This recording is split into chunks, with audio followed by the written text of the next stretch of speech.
Ok. Tenemos con este caso clínico, es una mujer de Santa Cruz de 21 años de edad. Ingresó al hospital con una historia de 8 semanas de diarrea sanguinolenta. Miren, diarrea sanguinolenta. Ustedes lo primero que tienen que pensar es colitis ulcerosa o es enfermedad de Crohn. Había sido diagnosticado de colitis, ok, ya nos está dando. 2 años antes y había permanecido en remisión hasta la aparición gradual de diarrea sanguinolenta. Su frecuencia intestinal es de 20 veces por día. Imagínense, 20 deposiciones por día. Lo más probable es que esta señora esté desnutrida y esté anémica.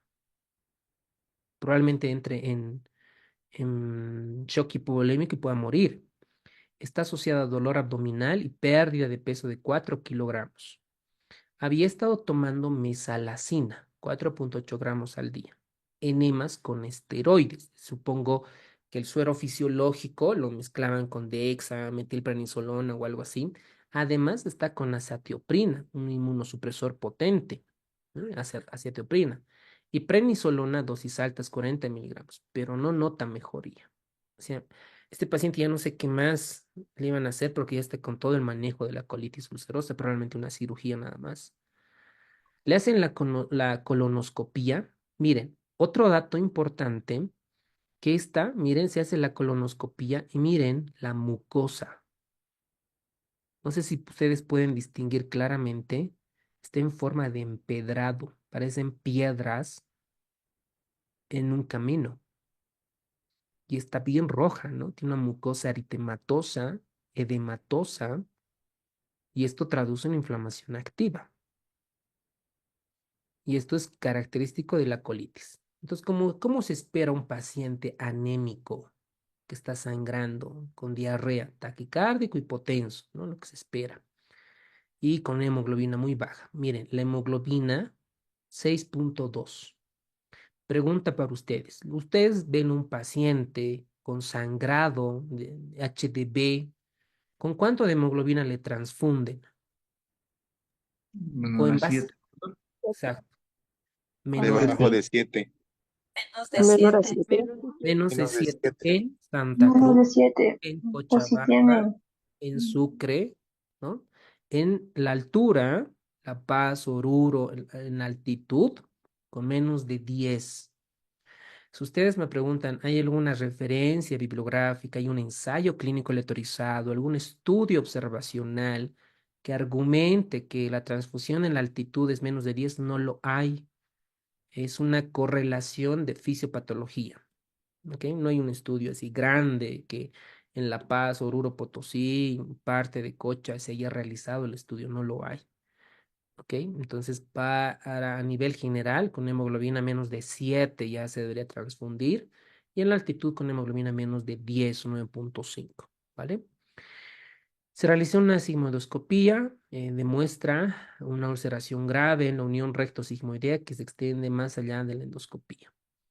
Entonces acá tenemos nuestros diagnósticos diferenciales, ¿no? Una colitis ulcerosa de un fenotipo muy grave, pobre incumplimiento de los medicamentos, falta de respuesta a medicamentos en particular que son hipermetiladores de acetoprina. Puede ser que la dosis sea muy baja o que realmente el paciente tenga otra comorbilidad, otra enfermedad asociada a su patología de base. Entonces lo interna al paciente, se le da hidrocortisona 100 miligramos 4 veces al día. No tuvo respuesta a la clínica de ingreso en base a los criterios de Oxford y se inició un anticuerpo monoclonal, infliximab. Infliximab. Entonces se le llama, se interconsulta a cirugía de colon y recto, que es una subespecialidad, que son 2 años más después de hacer cirugía general y el quinto día realizaron la cirugía en ausencia de la mejoría, ¿no? Les comentaba que a un principio probablemente necesite cirugía, ¿no es cierto? Y, y en la anatomía patológica han demostrado, realizan la cirugía y mandan al anatomopatólogo. Y en esta biopsia, ¿qué muestra? Los ojos de búho. Qué alucinante. y esto fue positivo para citomegalovirus. Entonces, además el paciente tenía colitis por citomegalovirus, aparte de la colitis ulcerosa. Entonces, cuando ustedes ven un paciente, ¿no? Con diarrea, le dan el tratamiento corticoides, AINES y demás, no mejora, siempre ustedes, como buenos clínicos, se deben de preguntar por qué no está mejorando, cuál es el diagnóstico diferencial y si tiene otra comorbilidad asociada. Y los clínicos de este caso, capísimos, ¿no? Cómo se van planteando. Entonces, demostraron realmente que además tenía colitis parasitomegalovirus. ¿Cuál es el antiviral para el citomegalovirus, doctores? Ganciclovir. Anciclovir. Ganciclovir. En este caso, le dieron Anciclovir. valganciclovir, ¿ok? Para el herpes es aciclovir, ¿no? Aciclovir para la mayoría, herpes y demás, ¿no? Simple tipo 1, tipo 2. Para el citomegalovirus es el valganciclovir. Entonces, en este caso le dieron intravenoso y dentro de las 48 horas su frecuencia intestinal, que era de 20 veces al día, fue 2 veces al día. Y el paciente se sintió sintomáticamente mejor. Entonces uno se pregunta y dice, este paciente tal vez no requeriría la cirugía, ¿no? La cirugía y probablemente con el diagnóstico que el gastroenterólogo o el médico que lo había, probablemente hubiera llegado a la colitis por CIMB. Entonces, eso es importante para todo buen clínico hacerse, preguntarse siempre el diagnóstico diferencial de cada uno de estos, ¿no? Un caso alucinante para poder comenzar a aprender. Bueno, entonces esta tabla ya la vimos, ¿no? Ya la vimos en la primera parte y habíamos comentado que para la colitis ulcerosa tenemos dos factores protectores. ¿Cuáles serán? El El tabaco y la tabaco. apendicectomía, doctor. Excelente. Entonces, para la colitis ulcerosa tenemos factor protector, la apendicectomía, que reduce del 13 al 26%, y el tabaquismo. Otro ratio o RR, dependiendo qué tipo de estudio hayan realizado, la razón de probabilidad es de 0,58. Primero, entre la incidencia ambas enfermedades, ligeramente el Crohn es más frecuente. Tenemos dos picos entre los 20 y 40 años, ¿no? 20 y 40 años, y otro pico entre los 70 y 90 años en ambas enfermedades. ¿Quiénes son más afectados? Los judíos, los más afectados. Entre la relación entre mujeres y varones, ¿quién es el más afectado? Los varones, tanto en la colitis como en la enfermedad de Crohn. Ambos tienen concordancia, ¿no? Entre el 6 al 18% y lo mismo para el Crohn. Entre las dos, ¿cuál tiene mayor concordancia? La enfermedad de Crohn. La enfermedad de Crohn. El uso de antibióticos también es un factor de riesgo para este tipo de pacientes. ¿Cuál es la causa? La causa principalmente van a estar divididas en estos tipos, ¿no? Primero hay una desregulación inmunológica, ¿no? El sistema inmunológico algo le pasa, algo le pasa. Entonces, en esta desregulación inmunológica, lo que predispone, va a formar, es una inflamación crónica. Y hay factores de riesgo, ¿no? Y el principal factor de riesgo genético, se pueden anotar acá, es la asociación de los antígenos leucocitarios humanos B27. Esto es clave para entender B27. Y para el humo de tabaco, el tabaquismo, ¿para qué enfermedad es riesgo? Para ¿Para qué enfermedad La de enfermedad de Crohn. Para Crohn. Crohn. Exacto, para enfermedad de Crohn. ¿Ok?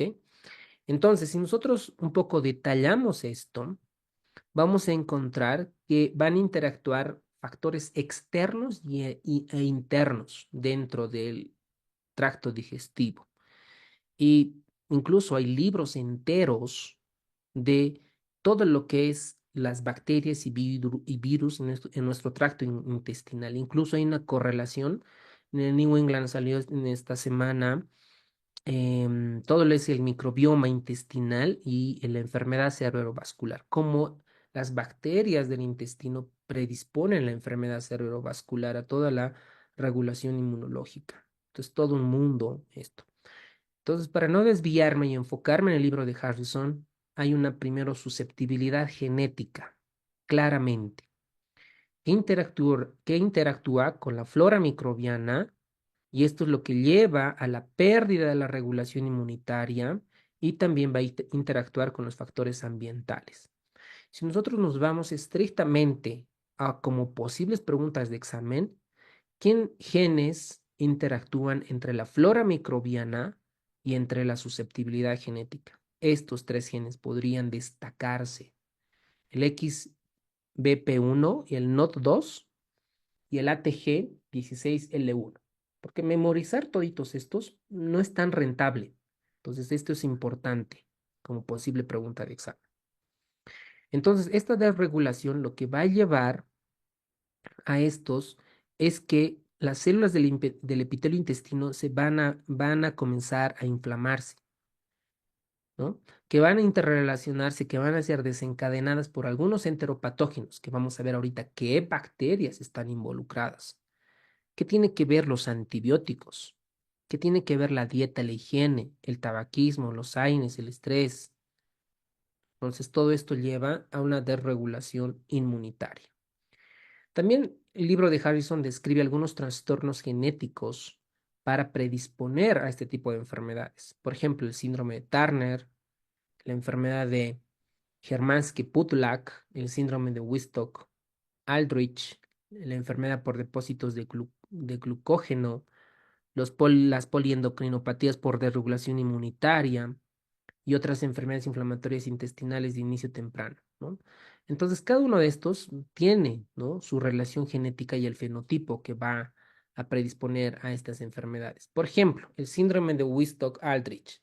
Sabemos que es un trastorno recesivo ligado al cromosoma X, donde hay una pérdida de la función de la proteína WAS. Esta proteína, ustedes saben que regula el sistema inmunitario que está ligado a otras proteínas, sobre todo el intestino, ¿no?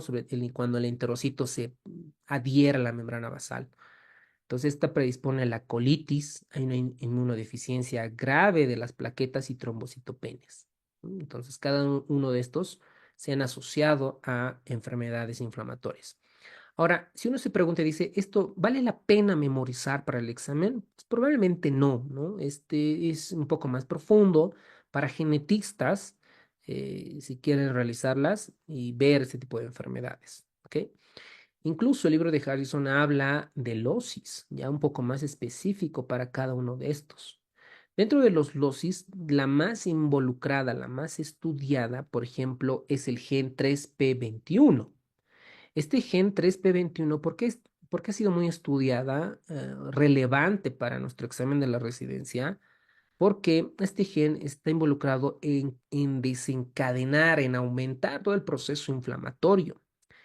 Y está identificado, que estimulado con el nombre de gen, que es la estimulación del macrófago 1, y esto predispone a la activación del macrófago. Y el macrófago, ustedes saben, que predispone a la inflamación cuando se activa y está presente tanto en la colitis ulcerosa como en la enfermedad de Crohn.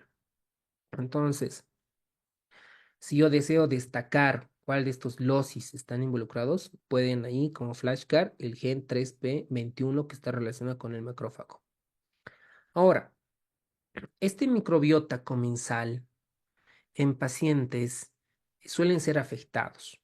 Sabemos que los niños que nacen por parto vaginal tienen mayores efectos benéficos porque al salir del por canal del parto, estas bacterias comienzan a proteger al niño, ¿no es cierto? El sistema digestivo, el sistema respiratorio comienza a colonizar estos. Ahora, si nosotros en los niños usamos antibióticos que barremos esas bacterias, entonces se altera este microbiota comensal. Por lo tanto, esto puede crear una desregulación inmunológica y generar la enfermedad inflamatoria intestinal. Entonces, por eso la disbiosis que sugiere la presencia de microorganismos que estimulan la aparición de la enfermedad, por ejemplo, ahí tenemos las proteobacterias, la Escherichia coli, como la enteroinvasiva y la adherente. Ahora, ¿qué defectos en la regulación inmunitaria tenemos? Principalmente los linfocitos T reguladores. Eso anótense, ¿no? Como flashcard. ¿Cuál del sistema, qué tipo de células están defectuosas o están que controlan mal el sistema inmunológico? Los linfocitos T reguladores. Porque estas van a hacer que expresen el factor de transcripción FOXP3, que estas van a hacer que secreten citocinas antiinflamatorias como la 10, la 35, el factor de crecimiento, y no van a ser suficientes contra otras interleucinas proinflamatorias. Entonces hay una anormalidad en los linfocitos T reguladores. Entonces lo que desencadena es que esta respuesta normal del sistema inmunológico al antígeno va a generar una fibrogénesis, aumenta el crecimiento de los fibroblastos, aumento de los colágenos, se activan las metaloproteasas y por ende van a destruir a los enterocitos con todos los mediadores proinflamatorios y activación de las cascadas de la coagulación. Entonces, si hay una predisposición genética, hablamos de los genes, de los síndromes, de los losis, ¿no? Factores endógenos. Ahora, hay algo que le desencadena esto. No hay una causa específica, ¿no? Pero hay algo. ¿Quiénes se han identificado? A la Salmonella, Shigella, Campylobacter, Clostridioides, actualmente difficile. También tenemos otros probióticos. Por ejemplo, sabíamos que los probióticos en la mayor parte de los casos son buenos porque regulan el sistema inmunológico intestinal con las bacterias, ¿no? Van regulándose. Entonces, por ejemplo, ahí tenemos los lactobacillus, el Saccharomyces, ¿no? Estos pueden inhibir la inflamación, ¿no? Pueden inhibir los probióticos.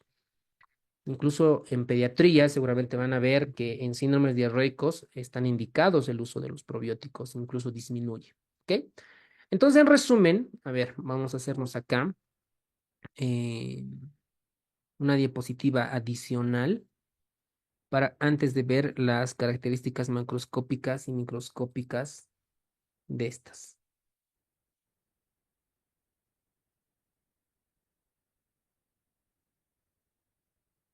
Muy bien. Entonces acá tenemos el esófago, el estómago, el intestino, parte del colon,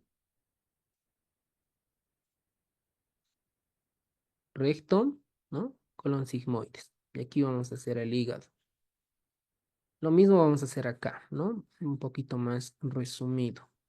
Entonces, la colitis ulcerosa va a ser afectada desde la parte distal, desde acá, desde la parte distal, hacia la parte proximal, hacia la parte proximal. ¿No es cierto? Mientras que la enfermedad de Crohn puede afectar cualquier parte del intestino delgado, preferentemente el ilio, ¿ok? El ilio, la parte final del intestino delgado. Esta suele ser superficial, ¿no? La colitis ulcerosa, la afectación suele ser superficial y no forma granulomas. Mientras que la enfermedad de Crohn es transmural y granulomas, forma granulomas. Entonces puede afectar cualquier parte del tracto digestivo. Entonces nosotros vamos a sacar una biopsia, ¿ok? Si el paciente tiene diarrea sanguinolenta, como en el caso clínico, vamos a tomar una biopsia y vamos a ver esto al microscopio. El paciente tiene dolor en la fosa ilíaca derecha, puede ser que tenga una ileitis, ¿no? Para nosotros, por prevalencia, será una apendicitis, ¿verdad? Pero vamos a tomar una biopsia del ilio y eso es lo que vamos a ver acá. ¿Qué vamos a ver en la biopsia? Vean esta imagen, vea esta imagen, desde una colitis ulcerosa. Entonces, te imaginas que es el recto o el colon sigmoide, ¿no? Entonces, vean, ¿qué hay? Infiltración, miren, de estas células, que son plasmocitos. Entonces, aquí en tu resumen te puedes anotar infiltración de linfocitos, pero principalmente de plasmocitos, plasmocitos, plasmocitos, ¿ok? ¿En dónde están? En la membrana basal. Miren, toditos esto en los dibujos. Esto te va a ayudar si tú te haces los esquemas, los dibujos te va a ayudar en el examen a recordar, porque lo primero que hace el cerebro es recordar los mapas mentales o los dibujos. Entonces, infiltración del linfoplasmocitos basal, atrofia de las criptas. Normalmente las criptas deberían ser así, ¿no? Normalmente. Pero miren acá, están planas. Hay atrofia de las criptas, erosión superficial. No hay microvellosidades. Miren, aquí se ve un poquito. Atrofia. Y estas características son de la colitis ulcerosa activa. ¿Ok? Ahora, veamos qué decía nuestra inteligencia artificial en colitis ulcerosa, en la parte profunda. Dicen deformación de las criptas, infiltrado inflamatorio. ¿De qué tipo de células? Plasmocitos basales y linfocitos. Plasmocitos. ¿No? Entonces, ya tenemos ahí las cosas claras. Plasmocitos.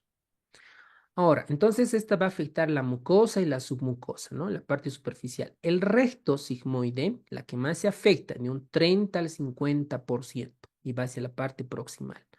Del 30 al 40%, ¿no? Va a ser rebase el sigmoide y un 20% la parte de una colitis total. Estos datos probablemente no sean tan relevantes porque dependiendo de qué estudio estoy repasando, van a cambiar los porcentajes. Muy bien. Ahora, en la colitis ulcerosa hay una predisposición genética, también está asociada al HLA-B27. ¿Qué etnias están afectadas? Sobre todo las poblaciones blancas de ascendencia judía, la antecedente familiar, episodios de infección intestinal previa, aumento de la ingesta de grasas, sobre todo grasas saturadas, uso de anticonceptivos orales y los AINES pueden exacerbar la colitis ulcerosa. Además, esta se puede tratarse como es de distal a proximal, puede comenzar con una proctitis ulcerativa, que puede llegar a una proctosigmoiditis, puede llegar a una colitis del colon del lado izquierdo o llegar a una colitis extensa, ¿no? Cada vez va avanzando dicha patología. Muy bien, ahora veamos en el Crohn, ¿no? En el Crohn habíamos dicho que es transmural, que afecta todo el proceso. Miren, transmural. Entonces, veamos acá la histopatología. Acá se ve una pequeñas vellosidades, ¿no? Se ven vellosidades, se ven las glándulas. Entonces, esta muestra una inflamación aguda y crónica, hay una ligera atrofia de las criptas y esto sobre todo, esta infiltración, que son los granulomas epiteloides.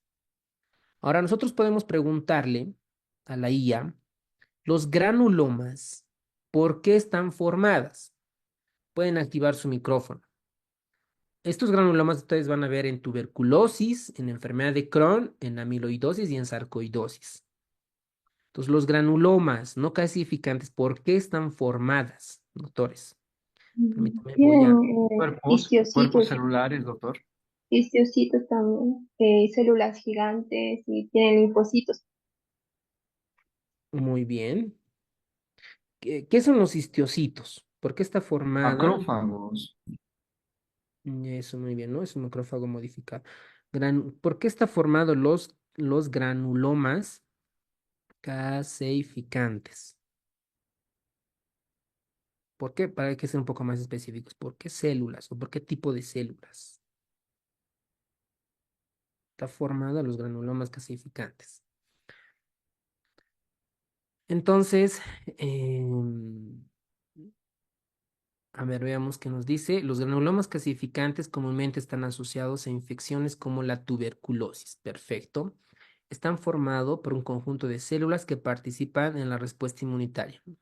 Estos granulomas se caracterizan por una zona central de necrosis gaseosa que se asemeja a un queso blando, rodeada de anillo de células inmunitarias. Las principales células que constituyen los granulomas son macrófagos, como dijo la doctora, histiocitos, ¿no ven? Entonces, ¿qué es el histiocyto? Es un macrófago. Es un macrófago modificado. ¿Qué más? Células epiteloides. ¿Qué más? Células multinucleadas de tipo cuerpo gigante, lo que decía el autor, y los linfocitos, ¿no? Y además fibroblastos. ¿De dónde sacó esa referencia? De Robbins, de Anatomía Patológica de Robbins, que es el libro wow, ¿no? El libro alucinante de anatomía patológica, ¿no? Además del libro de Harrison de la 20 edición. Entonces, esta es la gran diferencia de la inteligencia artificial a comparado con las otras inteligencias artificiales que nos van a dar en base a la bibliografía, ¿ok? Entonces, con esto la tenemos clara por qué están formadas dichos granulomas. Muy bien. Entonces, es transmural, es segmentaria, pueden formar úlceras aftoides, abscesos crípticos con laxos agregados de macrófagos, miren, macrófagos, y forman granulomas no calcificantes. Bien, 3/4 partes de los individuos con afectación en intestino delgado, el ilion terminal, está comprometido en 90% de los casos. Entonces, vuelvo a repetir, ¿qué parte del intestino está más afectada en el Crohn? El ilion terminal. ¿Ok? Ileitis, por eso forman fístulas. Ahora, ya vimos etiología, vimos genes, losis, factores de riesgo, factores protectores.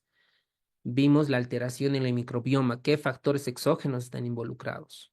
Luego vimos la característica microscópica. Eso es clave para enfermedad inflamatoria intestinal, microscópica. Eso se pregunta en la residencia de Bolivia y se pregunta en la residencia en cualquier otro país. ¿Ok? Brasil, Argentina, Estados Unidos, Europa.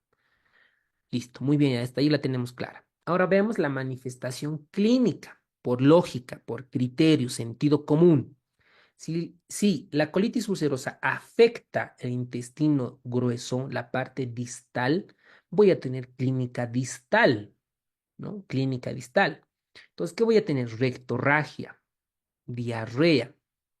Normalmente esta diarrea suele ser sanguinolenta. Si el caso clínico te preguntan que el paciente tiene rectorragia, diarrea, lo primero que tienes que pensar o tenemos que pensar es colitis, tenesmo, secreción de moco, dolor abdominal tipo cólico. Y esto es un poco inespecífico, ¿no? Pero tenesmo, secreción de moco, rectorragia, lo primero, colitis ulcerosa por fisiopatología, ¿ok? Después puede tener otras manifestaciones, ¿ok? Otras manifestaciones. Ah, Ahora veamos acá lo más bonito, lo más interesante, las manifestaciones extraintestinales. Esto es lo bonito. Aquí va lo complicado. Miren, lo más común en colitis ulcerosa como manifestación extraintestinal es la osteoartritis, la espondilitis anquilosante y sacroileitis. Estas tres tienen que hacerse flashcard porque se van a olvidar.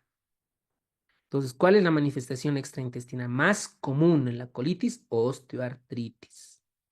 Que me duele, doctor, las manos, hace mucho tiempo, que la columna baja no la puedo movilizar, ¿no? Que me duelen las caderas, además tengo diarrea con sangre, bajado de peso, listo, colitis ulcerosa, ¿ok? Además, otro dato, puede haber uveitis, episcleritis, iritis. En la parte biliar es la colangitis esclerosante primaria. Entonces, estos pacientes pueden venir con ictericia. Tú lo revisas el examen físico y de repente están amarillos, ¿no? Entonces, colitis, ¿no? En la parte cutánea puede haber eritema nodoso, pioderma gangrenoso, estomatitis aftosa, piostomatitis vegetante. Pero de esta diapositiva, lo más que tienes que destacar es la manifestación más común, osteoartritis, espondilitis anquilosante y la sacroileitis. Potencialmente posible pregunta de examen. ¿Ok? Ahora, llega el paciente, ¿no? Fiebre, anémica, taquicárdica, hipotensa, y que quiero ver qué tan grave es la enfermedad. ¿Para qué voy a ver qué tan grave es? Para dar qué tipo de tratamiento le voy a dar. ¿Ok? ¿Qué tipo de tratamiento le voy a dar? Entonces veamos en los movimientos intestinales. Esto clínicamente podemos hacer con ruidos intestinales, auscultando el abdomen. Menos de 4 por día, incluso esto algunos lo van a tomar como diarrea, ¿ok? Como diarrea. 4 veces por día, leve. De 4 a 6, moderada. Más de 6, grave. Nuestro paciente, el caso clínico, tenía 20 deposiciones por día.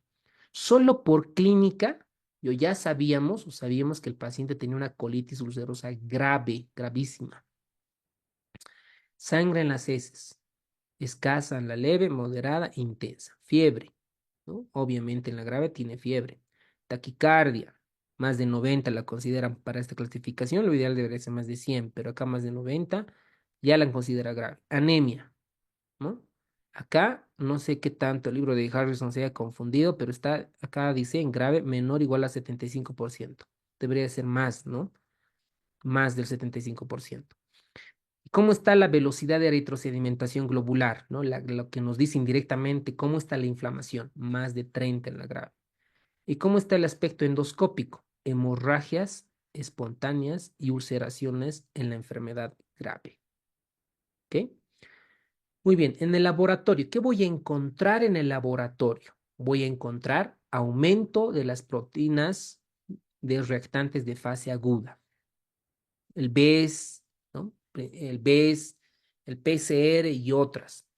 Y dentro de estas vamos a encontrar la lactoferrina. La lactoferrina es un biomarcador en las heces que nos ayuda, que tiene alta sensibilidad para detectar si el colon está irritable, incluso puede haber si hay proliferación bacteriana excesiva. Y entonces las úlceras profundas pueden tener un aspecto en broche de collar, como ustedes ven acá en esta imagen, lo que indica que han penetrado la mucosa, ¿no? Entonces, este término, anótense en su resumen, broche de collar. Entonces, en la endoscopía, colonoscopía en realidad, el aspecto en broche de collar, característico de colitis ulcerosa. Diagnóstico, primero la clínica, ¿no? Doctor, me siento cansada, tengo diarrea con sangre, 20 veces al día, antecedentes, ¿no? Entonces, le decimos al paciente que, ¿no? Que le pedimos laboratorios, ¿no? Una hemoglobina, electrolitos, perfil renal, perfil hepático, para comenzar a ver. Entonces le decimos al paciente que ingrese a servicio de endoscopía, ¿no? La colonoscopía. Obviamente estos casos no es tan frecuente en nuestro medio, por eso tal vez no les hace tan familiar. Entonces la colonoscopía lo que va a hacer es tomar la biopsia y ver las características. Entonces en la biopsia toma el gastroenterólogo y en anatomía patológica en la colitis ulcerativa, ¿qué va a ver? ¿Qué espera ver el patólogo?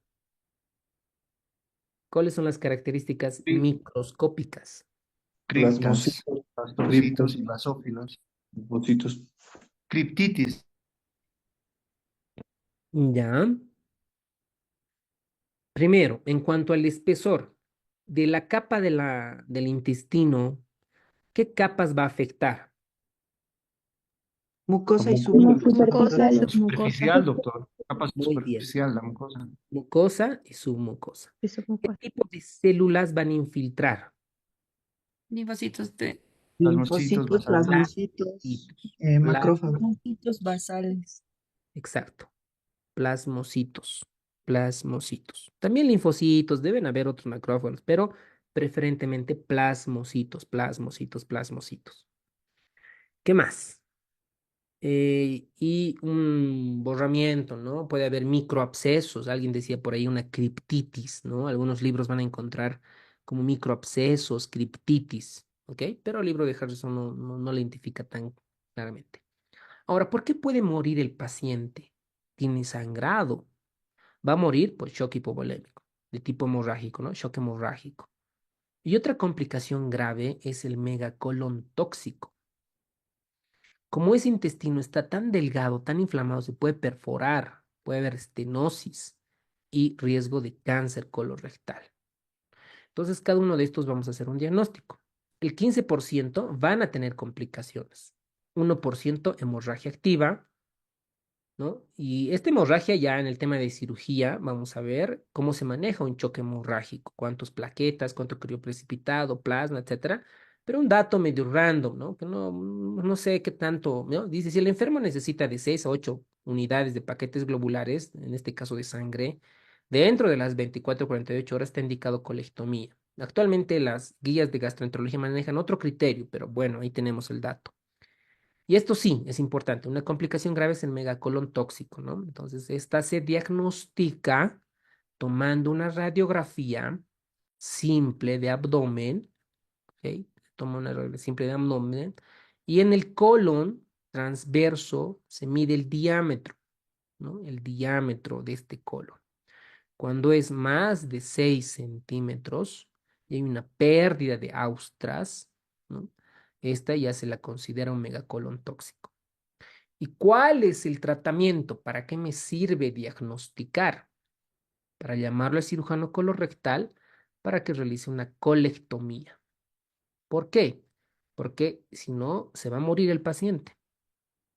Va a perder mucha sangre, va a entrar en choque hemorrágico y se va a morir. Entonces acá es mejor realizar una colectomía. Ya el cirujano de colon les dirá qué tipo de colectomía, la anastomosis, etcétera, etcétera. ¿Ok?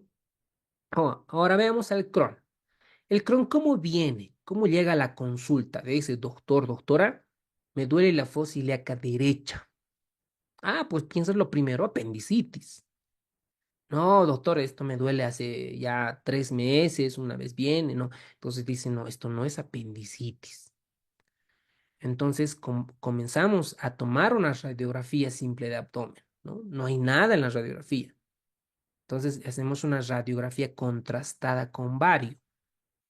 Y en esta contrastada con bario vamos a identificar esta estenosis. Miren, ¿cómo está la estenosis? Esta estenosis radiográficamente tiene un signo, que es el signo de la cuerda. Este signo de la cuerda no es nada más que la inflamación que llega a una estenosis severa del ilion. Entonces, el paciente llega con un dolor abdominal en el cuadrante inferior derecho, ¿ok? Simulando una apendicitis. Entonces acá, con esta radiografía puedo identificar si tiene algún tipo de fístulas. Entonces, algunos pacientes, hay casos reportados que el paciente tiene fecaluria, o sea, orina heces. Entonces uno sospecha, ¿pero por qué? Porque hay una fístula. Este intestino se pasa a los uréteres, al sistema renal. Entonces se crean ese tipo de fístulas. Entonces, dependiendo qué parte del intestino delgado, digo, qué parte del tracto digestivo se afecta, se genera la clínica. En este caso, puede llevar una yeyunoileitis. Y estos pacientes pueden tener también diarrea, pero no tan grave como la colitis ulcerosa. Y hablo un poco de los mecanismos fisiopatológicos. Primero, por la proliferación bacteriana, la mala absorción de ácidos biliares, la inflamación intestinal, ¿no? Puede haber colitis y enfermedad perianal, pero esto no es tan frecuente, ¿verdad? Perianal es más colitis ulcerosa. Cuidado que se confundan con eso. Otro, complicaciones de la enfermedad de Crohn, fístulas, por lo que les había comentado, adherencias, perforaciones, abscesos intraabdominales, obstrucción intestinal, hemorragia digestiva, mala absorción, enfermedad perineal grave. Lo más frecuente, ¿cuál es? Fístula, fístula, fístula, fístula. Eso no te puedes olvidar. Ahora, entre colitis y la enfermedad de Crohn, desde el punto de vista inmunológico, más interesante es Crohn. ¿Por qué? Porque vamos a encontrar anticuerpos contra la proteína C de la porina de la membrana externa, de la E. coli. O sea, allá hay anticuerpos. También vamos a encontrar anticuerpos contra I2 de la Pseudomonas fluorescens, es decir, algo pasa con las bacterias. Y también encontramos anticuerpos contra Saccharomyces cerevisiae, ¿no? Cerevisiae. Estos Saccharomyces habíamos comentado que participan, ¿no? dentro de nuestra flora intestinal como factor protector, pero el sistema inmunológico lo ataca por alguna razón y se generan anticuerpos. Y si nosotros un poco relacionamos con el mundo de la reumatología, que tienen positivos P ANCA positivos, ¿no? O ANCA positivos P. P-ANCA positivos. Entonces, además se ha demostrado que hay positividad para la antiflagelina. Entonces, estos los tienen que volver sí o sí flashcard, porque va a ser un poco difícil recordar para el examen, o por lo menos para el simulacro de gastro. Diagnósticos diferenciales. Puede ser cualquier cosa, ¿no? Puede ser diarrea por salmonela, E. coli, Yersinia, cualquier, ¿no? Cualquier diagnóstico diferencial. Aquí tenemos las características diferenciales entre colitis y enfermedad de Crohn. Esta tabla tiene que estar en su resumen, doctores. Tiene que estar resumen. Veamos con el sangrado macroscópico. ¿Quién sangra más? ¿Colitis o Crohn? Colitis. Colitis, CUSI. Eso, muy bien, muy bien. ¿Quién tiene moco? Es decir, ¿dónde el colon, el recto, cuando se inflama, forma moco? ¿Se acuerdan? Hay una parte, una patología frecuente, ¿no? Llega un paciente con diarrea. ¿Cuántos días tiene la diarrea, señor? 4 días estoy con diarrea. ¿Qué le preguntamos? Si tiene sangre y si tiene moco. Y si tiene sangre y moco, decimos que esta es una diarrea inflamatoria, ¿no? Que es una diarrea inflamatoria. Y que esta diarrea probablemente esté atacando el intestino grueso. Entonces, ¿qué tiene que tener, qué tiene que estar en tu cabeza? Cuando es sangre y moco, intestino Colitis. grueso, colon, ¿ok? Entonces, sabemos que la colitis es más colon y enfermedad de Crohn es más ileitis. Entonces, ¿quién creen que forma más moco? ¿Crohn o colitis? Colitis. Colitis. No, Exacto. colitis. ¿No ve? Listo. Colitis. Síntomas generales. Como la enfermedad inflamatoria intestinal, sobre todo la Crohn, genera muchos anticuerpos, tienen síntomas generales frecuentes. El dolor abdominal es más frecuente en la enfermedad de Crohn porque puede simular una apendicitis y el dolor de la apendicitis es fuerte a comparación de otras. Más abdominal, esto es más en Crohn. ¿Por qué? Porque pueden generar abscesos abdominales. Afección perianal, perianal, importante. Cuidado que se confundan con Crohn esto. Digo con colitis, ¿no? Cuando diga perianal, esto es Crohn. Cuando es recto, la parte sigmoidea, eso es colitis ulcerosa. Cuidado, se confundan. Cuando es perianal, o sea, más superficial, eso es Crohn. ¿Ok? Crohn. Miren, ¿se acuerdan acá? Perianal. Miren, enfermedad perianal. Crohn. Perianal. Crohn. Cuidado que se confundan con colitis. Perianal. Entonces, ahí tenemos. Fístulas. ¿Quién fistuliza más? Crohn. Obstrucción del intestino delgado, intestino delgado, ileitis. Entonces, ¿quién afecta más la ileitis? Crohn. Obstrucción del colon, Crohn. Respuesta a los antibióticos, Crohn y recaídas después de la cirugía, Crohn. ¿Ok? Muy bien. Esta tabla resume todo. Endoscópicas, recto respetado. ¿Quién hace el recto respeta? El Crohn, ¿no? Más frecuente está afectado en la colitis ulcerosa, ¿no? El recto. ¿No? Siempre está afectado. Por eso acá dice rara, ¿no? Siempre está afectado. ¿Perdón? ¿Tienen alguna pregunta hasta ahí? Enfermedad continua, sí, ¿no? La colitis ulcerosa. Mientras la enfermedad de Crohn es ocasional. Esto es como, a ver, eh, como parches les vamos a llamar, ¿no? Como parches, no sé, algún término que sea como si estuviéramos disparando el intestino y afecta todo a varios lugares. Empedrado, Crohn, granulomas en la biopsia. ¿Quién presenta granulomas? Crohn. Radiografía, intestino delgado claramente anormal, eso en la enfermedad de Crohn, porque recuerden el ilion, ¿no? Que pertenece al intestino delgado. Ilion terminal anormal, Crohn. Colitis segmentaria, no es continua, segmentaria, Crohn. Colitis asimétrica, Crohn. Estenosis, Crohn. ¿Ok? Entonces, esta tabla resume los puntos más importantes, ¿no? Y esperemos que para el examen pregunten estas cosas, ¿no? Para estas cosas. Bueno, entre las enfermedades que estimulan estos son varias, ¿no? Bacterias, virus, enfermedades inflamatorias como otras, como colitis linfocítica, por ejemplo, neoplasias y otros fármacos y productos químicos. ¿Ok? Ahora acá tenemos las manifestaciones extraintestinales dermatológicas. Les voy a dar otro tip. Entre la colitis y el Crohn, el que más tiene enfermedades extraintestinal es sobre todo Crohn. También la colitis lo tiene.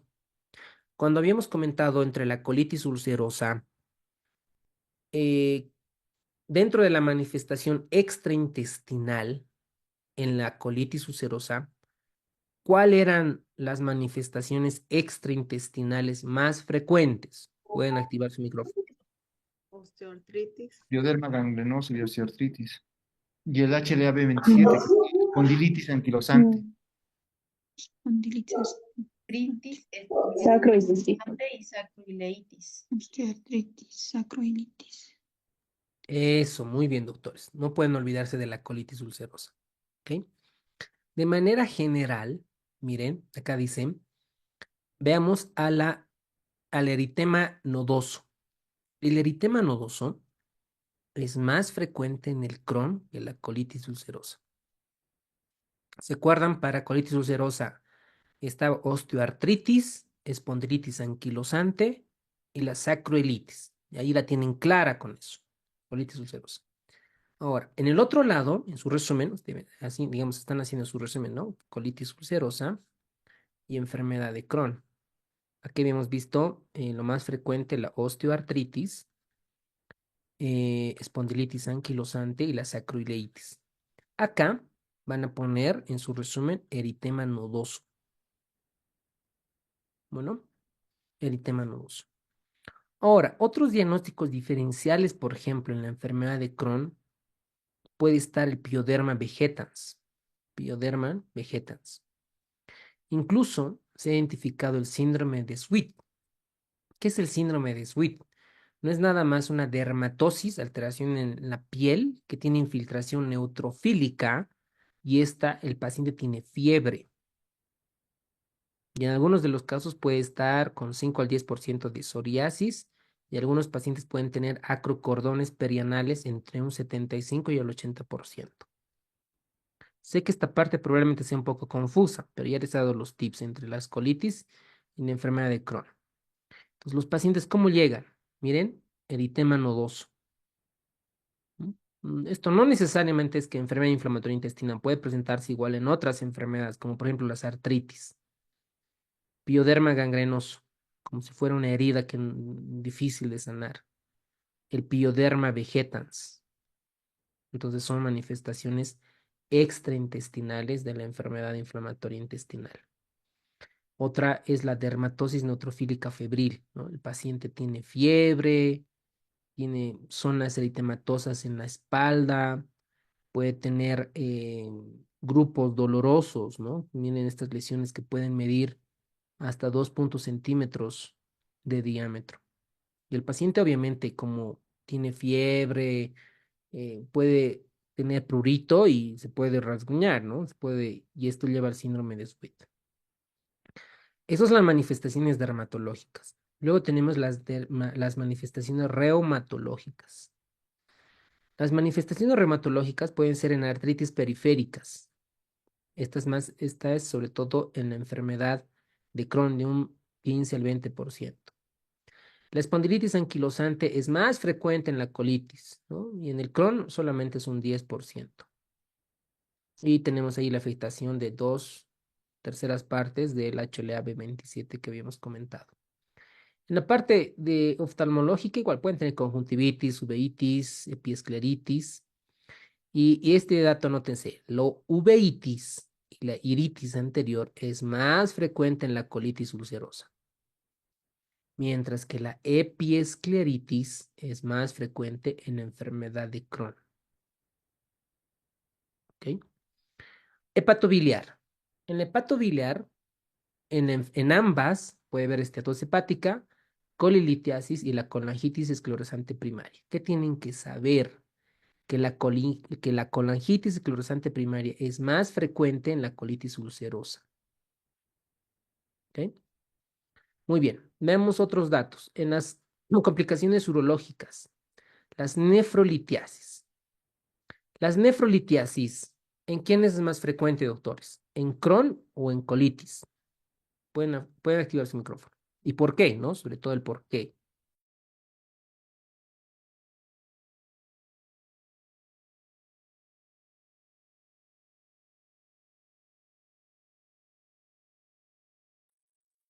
Crohn, doctor. Exacto, en la enfermedad de Crohn. ¿Por qué? ¿Por qué es más frecuente tener cálculos? O sea, un paciente, Porque, doctor, por la absorción del oxalato en la dieta y hiperoxaluria, si no estoy equivocada. sí, sí, Por las fístulas, doctor. Por las eh, fístulas. Por la mm, absorción a nivel del ilion del calcio, se acumula. Cálculos y obstrucción uretral y las fístulas. el penúltimo comentario está bien. Si nos podría volver a repetir, por favor. Tiene que ver mucho Absorción del calcio. con la ileitis y el calcio, el ¿Mm? oxalato de calcio. Bueno, para terminar, la nefrolitiasis, los cálculos, ¿cómo viene un paciente con cólico Qué renal? lindo. ¿No? Doctora, me duele la fosa lumbar, que irradia a los labios mayores, ¿no? O al testículo, ¿no? Irradia el dolor fuerte, ¿no? Se ponen al piso, etcétera, un cólico renal. Entonces, estos cálculos son generalmente en la enfermedad de Crohn. La pregunta es ¿por qué? Porque el oxalato de calcio, por hiperoxaluria, mayor absorción de calcio, normalmente el ilion es el que absorbe, ¿ok? De manera fisiológica, normalmente, cuando uno consume calcio, el ilion comienza a absorber, ¿no? Comienza a absorber y algunas de estas partes lo que es comienza a eliminarlas. Pero cuando hay inflamación del ilion, como están aumentadas, digamos, los poros, si vale el término, este calcio tiene mayor avidez y se deposita en el riñón. Entonces, por esta hiperoxaluria, aumento de calcio por el sistema renal, van a formarse cálculos en los riñones, por ese mecanismo fisiopatológico. Por ende, estos pacientes, como tienen calcio, pueden tener obstrucción uretrales por estos litos renales. Además de esto, se ha demostrado que los pacientes tienen disminución de la masa ósea del 3 hasta el 30%. Y obviamente, si el paciente requiere inmunosupresión, como glucocorticoides, inmunosupresores, va a favorecer a la osteopenia. Y por ende, van a tener fracturas de cadera, muñeca y otras, ¿no? 36% en la enfermedad de Crohn, sobre todo las fracturas, ¿ok? Entonces, esto es para enfermedad de Crohn principalmente. Y ya para terminar, el tratamiento. El tratamiento depende de la severidad del paciente. Esta tabla es de manera muy resumida. Vamos a ver en la colitis. Leve a moderada y colitis moderada a grave. En un paciente de leve a moderada, voy a comenzar por 5-ASA, por vía oral o rectal, ¿ok? Cualquiera de las dos. Si no mejora, corticoides rectales. Si no mejora, corticoides orales. Si no mejora, inmunosupresores de tipo acetoprina. Y si no mejora, infliximab.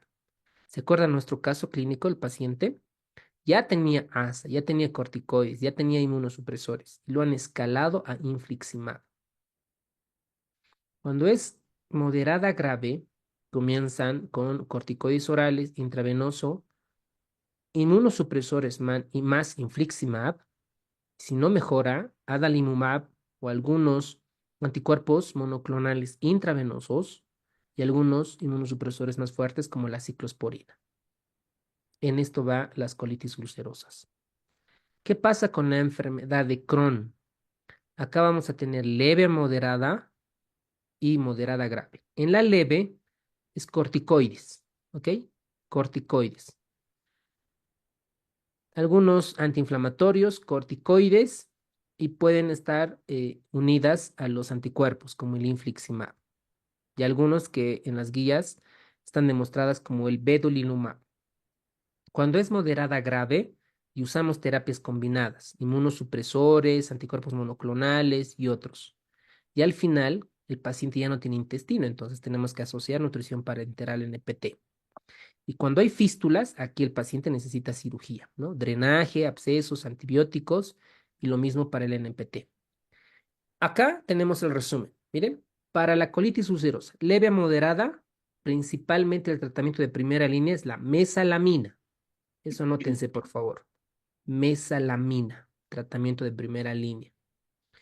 Cuando no mejora, a esta mesalamina pueden asociar corticoides y si no mejora, a esto corticoides intravenosos. Acá es por vía oral y acá intravenosos.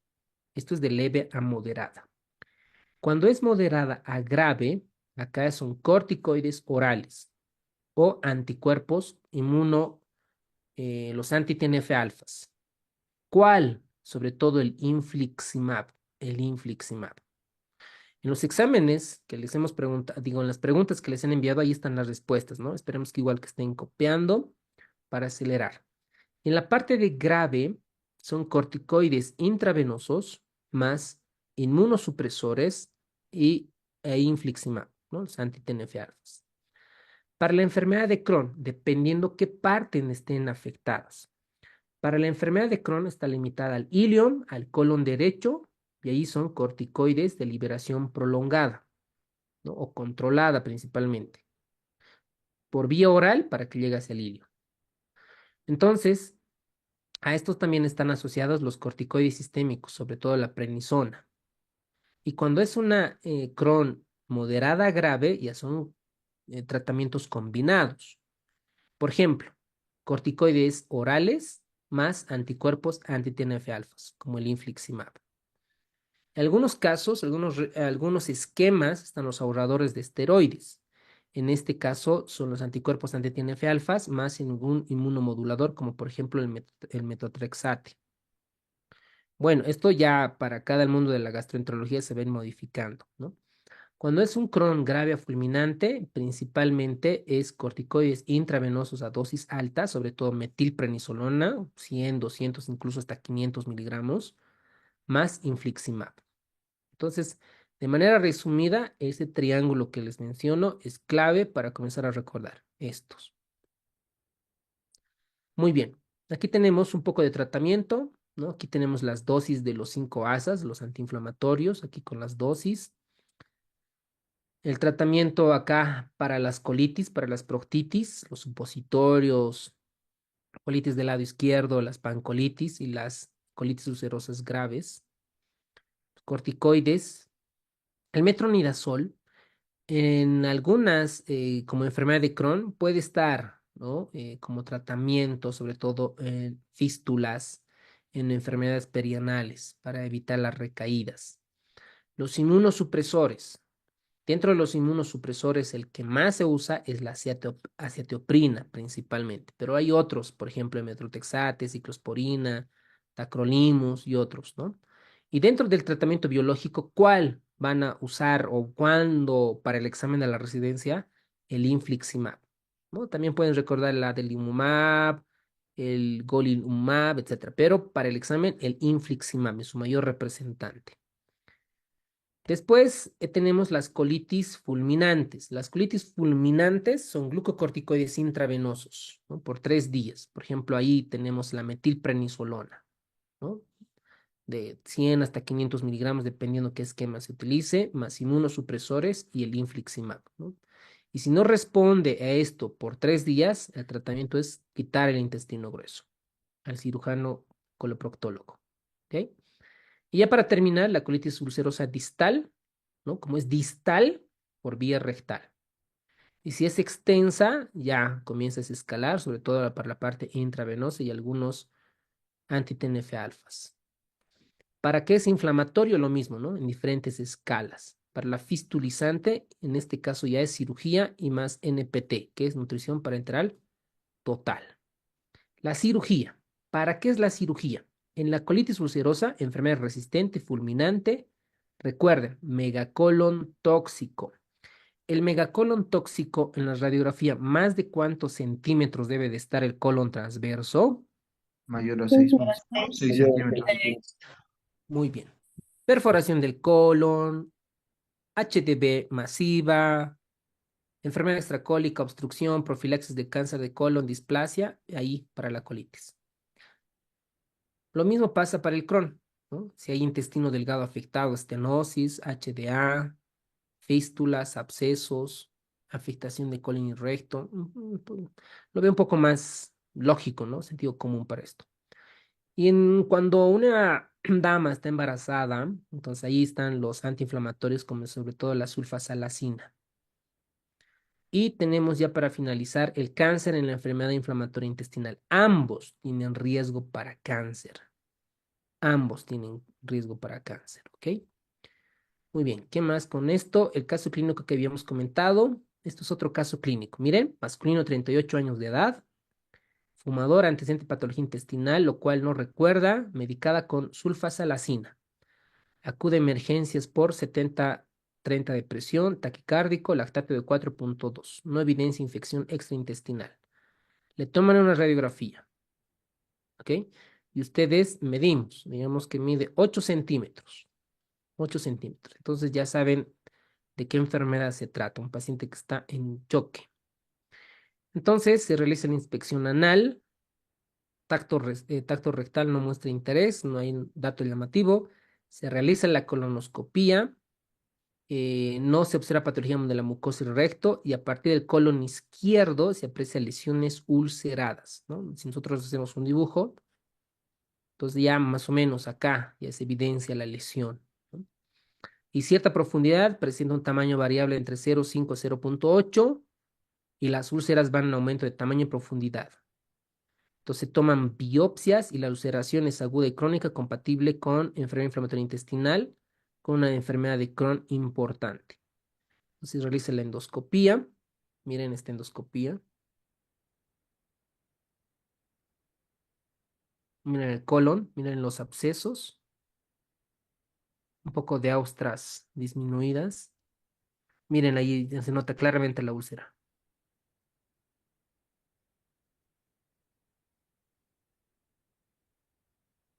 Siguen navegando, ven esta zona blanca.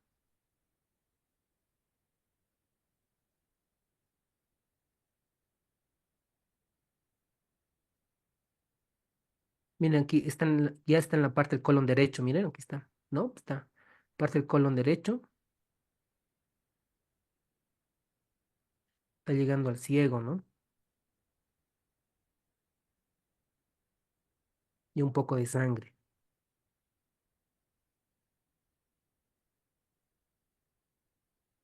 Está yéndose la parte distal, miren, sangre, sangre. Está el colon izquierdo. Se le hace la resonancia magnética para identificar la mayor estructura posible. Y en la resonancia en T2, evidencia normal.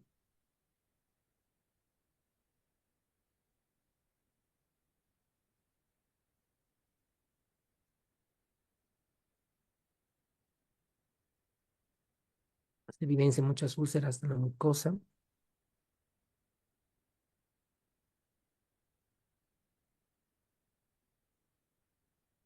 Otras úlceras.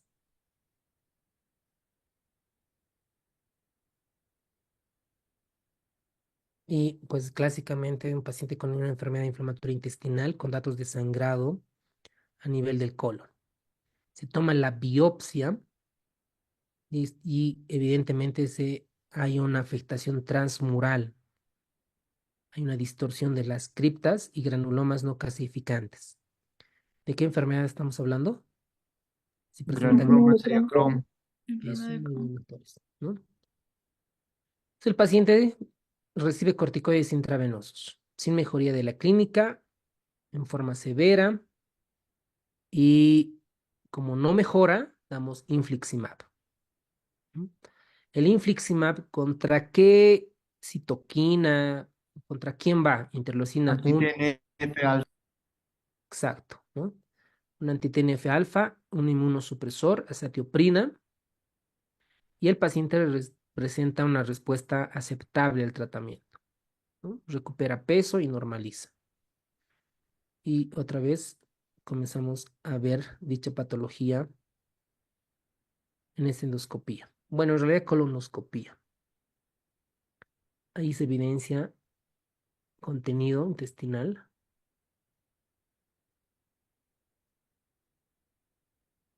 Continúa las zonas blanquecinas, los microabscesos,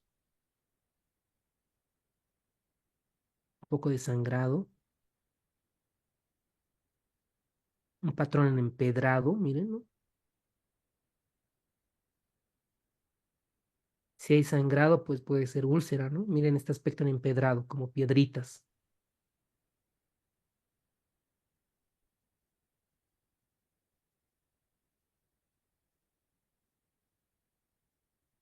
Miren, ahí está como úlcera, ¿no? Como aftas, todo el intestino.